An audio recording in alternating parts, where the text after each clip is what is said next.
오늘 주시는 하나님의 말씀은 출애굽기 8장 16절에서 32절까지 말씀입니다. 제가 30절에서부터 32절까지 읽도록 하겠습니다. 모세가 바로를 떠나 나와서 여호와께 간구하니 여호와께서 모세의 말대로 하시니 그 파리떼가 바로와 그의 신하와 그의 백성에게서 떠나니 하나도 남지 아니하였더라. 그러나 바로가 이때에도 그의 마음을 완강하게 하여 그 백성을 보내지 아니하였더라. 아멘.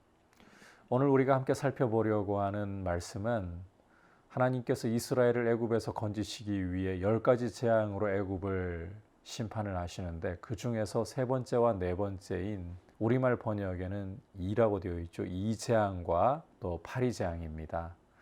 이 원문을 좀 더 충실하게 따라 번역을 하자면 모기와 파리재앙이다 이렇게 보는 것도 괜찮은 이해입니다. 자, 우선 우리말에 있는 대로 이재앙으로 따라가도록 하겠습니다. 자, 이 이재앙을 좀 살펴보시면 하나님께서 모세에게 아론을 명령하여 내 지팡이를 들어 땅에 티끌을 치라. 그러면 그것이 애굽 온 땅에서 이가 되리라. 이렇게 하니까요. 애굽 땅의 티끌들이 이가 되어 가지고 사람들에게 짐승들에게 다 올라가는 거예요. 이걸 보고서 18절을 보시면 요술사들도 자기 요술로 그렇게 해보려고 일을 생기게 해보려고 하는데 웬걸요? 안 돼요. 그러자 이제 19절, 이 19절 말씀이 참 중요한데 요술사가 바로에게 이는 하나님의 권능이니이다. 이는 하나님의 권능이니이다. 인정을 하고 있다는 점입니다. 자, 그런데 또 하나 주목할 것은 하나님의 권능이라고 요술사들이 인정하는 말을 듣고도 바로는 마음이 완악하게 되어서 그들의 말을 듣지 않았다. 자, 그런데 이마저도 여호와의 말씀과 같이 되었다라는 사실이에요. 자, 애굽의 이 요술사들조차도 이 이재앙 앞에서 하나님의 권능이라고 인정할 수밖에 없는, 그런데 놀랍게도 이 말을 듣고도 바로는 마음이 완강하게 되어서 그들의 말을 안 듣는데 이게 여호와의 말씀대로 된 일이다. 하나님의 권능이 나타나고 이런 권능을 보면서도 바로는 완고하게 되고, 그런데 이게 다 하나님의 말씀대로 이루어진 일이라는 거죠. 자, 계속해서 이제 넷째 재앙, 파리재앙으로 가보도록 하겠습니다.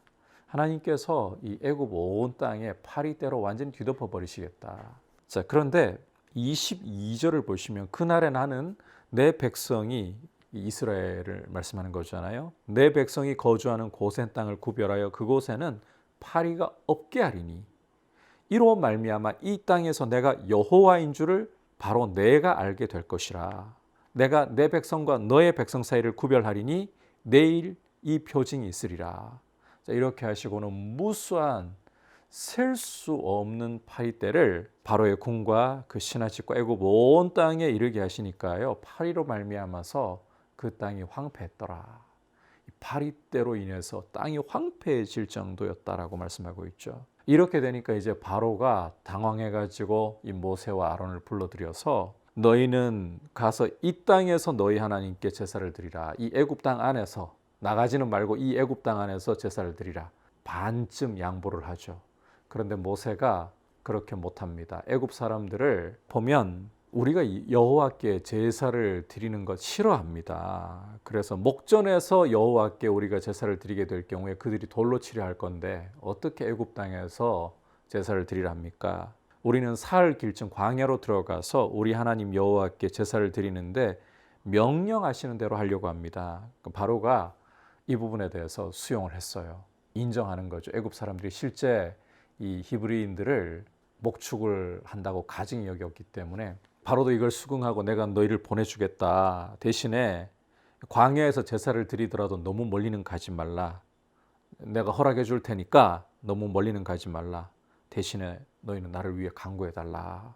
그러자 모세가 29절에 이렇게 말하죠. 내가 왕을 떠나가서 여호와께 간구하리니 내일이면 파리떼가 바로와 바로의 신하와 바로의 백성을 떠나려니와 바로는 이 백성을 보내어 여호와께 제사 드리는 일에 다시 거짓을 행하지 마소서.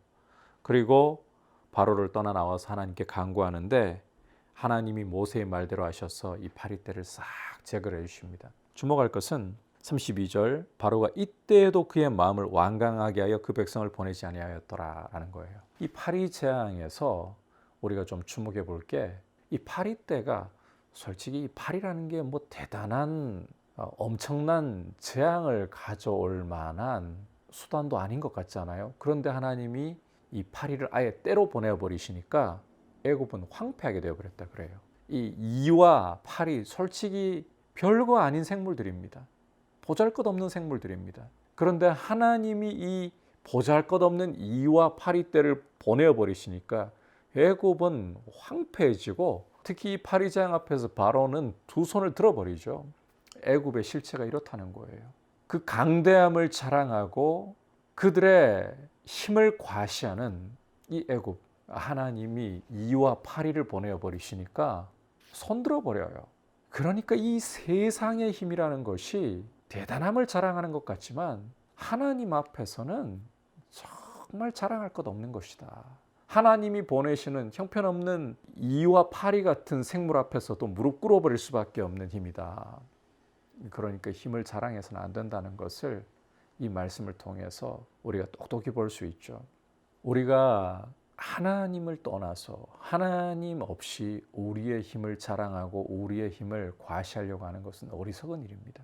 바로를 통해 하나님 똑똑히 보여주고 계시는 거예요. 이와 파리만 보내도 무너질 힘입니다. 그래서 하나님 없이 하나님을 떠나 우리 스스로의 힘을 믿고 살지 말라. 여기서 이 부분을 좀 보아야 돼요. 아울러 바로가 파리가 다 떠나가니까 마음이 완강해졌다는 이 부분을 좀 또 주목을 해봐야 되는데 앞서 요술사들이 하나님의 권능이니다 해도 마음이 완강해졌고 파리 때가 떠나가고 나니까 또다시 완강해지고 물론 이게 다 하나님의 말씀을 벗어날 수 없는 일입니다. 그런데 여러분 이 바로의 모습을 보면서 하나님의 말씀을 들을 때에 마음이 부드러워서 그 말씀에 순종하고 하나님을 의지할 수 있는 이게 얼마나 큰 복인가라는 것을 이 바로를 통해 똑똑히 보게 되는 거예요. 하나님의 말씀을 들을 때에 마음이 부드러워질 수 있다. 말씀에 순종할 수 있다. 이보다 큰 축복은 없습니다. 우리는 힘을 거머쥐고 성공을 거머쥐고 돈을 거머쥐면 그게 축복이라고 생각하는 어리석음에 빠질 때가 많습니다. 그런데 그러한 것들은 진정한 축복이 아니에요. 진정한 축복은 하나님의 말씀 앞에 부드러워질 수 있는, 보십시오. 요술사들이 하나님의 권능이라고 인정을 해도, 그리고 이 파리떼 때문에 벌벌 떨면서 모세와 아론에게 부탁했던, 여호와께 간구해달라고 부탁했던 이런 모습이었으면서도 돌아서니까 완강해지는 이 바로의 모습을 보십시오. 예수님을 믿고 말씀 앞에 부드러울 수 있는 것, 이것이야말로 진짜 축복이다. 이 사실을 꼭 기억을 했으면 좋겠습니다. 그리고 이 재앙들을 통해서 결국 드러나는 것은 여호와께서 하나님이시라는 사실이에요. 하나님이 행하시는 모든 일들은 하나님의 당신의 이름을 나타내시고 당신의 영광을 드러내시는 일들이다. 그 가운데 이 애굽 땅과 고센 땅을 구별하는 것을 보여주셨잖아요. 하나님의 영광을 드러내시는 일 가운데 하나님은 당신의 백성을 보호하시고 당신의 백성을 붙들어 주신다. 이 사실을 잘 보여주고 계십니다. 그래서 우리가 이 말씀을 통해서 하나님이 하시는 일에는 하나님의 이름의 영광을 위한 목적이 있다. 그리고 당신의 백성을 하나님께서 사랑하시고 보호하신다. 이 사실을 꼭 기억하면서 하나님 편에 붙어 있는, 하나님의 은혜만을 의지하는 그런 모습으로 겸손하게 하나님을 더 가까이 하는 복된 모습이 될 수 있기를 축복합니다.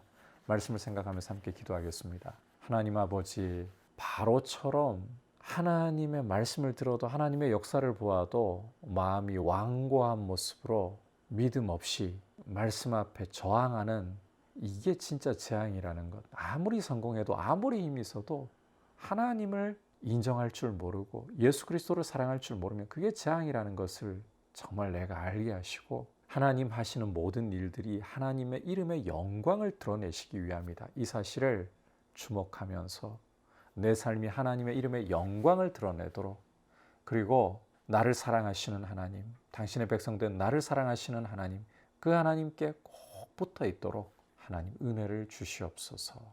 절대로 내 힘을 믿지 않고 하나님만 의지하게 하옵소서. 기도하겠습니다. 하나님 아버지, 오늘 말씀을 통해서 예수 그리스도를 믿고 하나님의 말씀에 순종할 수 있다는 것이 얼마나 큰 축복인가를 보았습니다. 하나님 아버지, 말씀을 듣고서도 마음이 부드러워지지 않고 순종할 줄 모르는 것이야말로 정말 재앙이라고 생각할 줄 아는, 힘이 있고 남들보다 가진 것이 많아도 주님을 모르고 말씀에 순종할 줄 모르는 이것이 재앙이라는 사실을 우리 가슴에 새길 수 있게 해주시고, 주님을 사랑하고 주님의 말씀 앞에 부드러워져서 순종할 수 있는 이것이 진정한 축복임을 고백하며, 또 하나님 없이 힘을 주려고 하고 힘을 의지하려고 하지 말고 오직 하나님의 은혜만을 의지하고 우리 주 예수 그리스도께 꼭 붙어 있는 겸손한 삶이 되게 하여 주옵소서. 예수님의 이름으로 기도드립니다. 아멘.